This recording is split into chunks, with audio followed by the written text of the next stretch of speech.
அனைவருக்கும் வணக்கம். நாம இப்போ பாக்கியலட்சுமி சீரியலில் என்னெல்லாம் சுவாரஸ்யமான விஷயங்கள் நடக்குதுன்னு பார்க்கலாம் வாங்க. நம்ம இனியா ரொம்ப ஃபீல் பண்ணுறாங்க.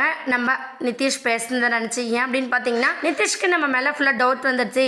நம்ம என்னதான் தப்பு பண்ணலை, நான் ஒரு லாயலாக தான் உங்ககிட்ட ரொம்ப நடந்துக்கிறேன் அப்படிங்கிற மாதிரி என்ன சொன்னாலும் அதை புரிஞ்சுக்காத நிதிஷ் ஆகாஷ் இனியா ரெண்டு பேரையும் கம்பேர் பண்ணியே பேசிட்டு இருக்காரு. இதனால மன வருத்தப்பட்ட நம்ம இனியா என்ன பண்ணாங்கன்னா, நேராக நம்ம பாக்கியோட ரெஸ்டாரண்ட் போகிறாங்க. ரெஸ்டாரண்ட்டில் பாக்கியோ பார்த்ததுமே, அம்மா வாங்கம்மா உங்ககிட்ட கொஞ்சம் பேசணும் அப்படிங்கிற மாதிரி நம்ம பாக்கியா, என்னாச்சு இனியா, ஏன் இப்படி பதற்றத்தோடு இருக்க, ஏதாச்சும் பிரச்சனையான்னு சொல்லி கேட்க, இனியா இல்லம்மா உங்களை பார்க்கணும்னு தோணுச்சு, உங்களை நினைக்கும் போதெல்லாம் எனக்கு ரொம்ப வருத்தமா இருக்குமா அப்படின்னு சொல்லிட்டு நம்ம இனியா சொல்றாங்க. பாக்கியா இங்க பாரு இனியா, எதுக்காக நீ அம்மாவை நினைச்சு வருத்தப்படுற, ரெஸ்டாரண்ட் விஷயத்தை பத்தி நீ இதுக்கப்புறம் எதுவுமே பேசக்கூடாது. ஏன்னா ஒரு கட்டத்துக்கு மேல பிள்ளைங்களுக்கு கல்யாணம் ஆயிடுச்சுன்னா உங்களை பத்தி கவலைப்படுறது தான் பெற்றவங்களோட கடமை.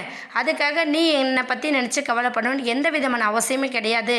வீட்டில் இல்லை வேற ஏதாச்சும் பிரச்சனையா அப்படின்னு சொல்லி கேட்குறாங்க. இல்லை அப்படின்னு சொல்லி நம்ம இனியா சமாளிச்சிடுறாங்க. சமாளிச்சுட்டு அங்கே கிளம்பலான்னு பார்த்தா கரெக்டாக நம்ம கோபிநாத் வராரு. கோபிநாத் இனியா நான் உன்னை வீட்டில் ட்ராப் பண்ணுறவா அப்படின்னு சொல்லிட்டு நம்ம கோபி இனியாவை பிக்கப் பண்ணிட்டு போறாரு. இன்னொரு பக்கம் அந்த சமயத்தில் நம்ம ஆகாஷ், சுதாகர், அப்புறம் சுதாகரோட ஒய்ஃப் அப்படின்னு சொல்லிட்டு எல்லாருமே இனியா மேலே ரொம்ப கடுப்பாக நின்றுட்டு இருக்காங்க. இனியா போனதுமே என்ன பண்ணுறான்னு பார்த்தீங்கன்னா, டேடி என்னை இங்கே விட்டுட்டீங்களா, போதும் நீங்கள் வீட்டுக்கு கிளம்புங்க டேடி அப்படின்னு சொல்லிட்டு நம்ம இனியா சொல்கிறாங்க. கோபி ஐயோ இனியா இங்கே வரையும் எப்படி வீட்டில் யாரையும் பார்க்காம பேசாமல் போகிறது தப்பாயிடல, நடன உள்ள ட்ராப் பண்ணிட்டு போகிறோம் அப்படின்னு சொல்லிட்டு உள்ளே கொண்டு விட்டுட்டு போகிறாங்க. நம்ம கோபி பார்த்து நம்ம நிதிஷ் சரி சுதாகர் சரி எல்லாருமே ரொம்ப கேஷுவலாக பழகிற மாதிரி தான் பேசிகிட்டு இருக்காங்க.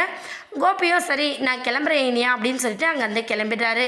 அவங்க போன அடுத்த செகண்டே நம்ம நிதிஷ் பையே நில்லு, எங்கே போயிட்டு வர, யாரை பார்க்கறதுட்டு வர அப்படிங்கிற மாதிரி நம்ம ஆகாஷ் பற்றி சந்தேகத்திலேயே கேட்டுருக்காரு. நம்ம நிதிஷ் உடனே இனியா நான் எங்கே போக போகிறேன், இந்த நேரம் அம்மா ரெஸ்டாரண்ட்டில் இருப்பாங்க, அம்மாவை பார்க்க தான் நான் போயிட்டு வந்தேன் அப்படின்னு சொல்லிட்டு நம்ம இனியா அவங்களோட ரூமுக்கு போயிடுறாங்க.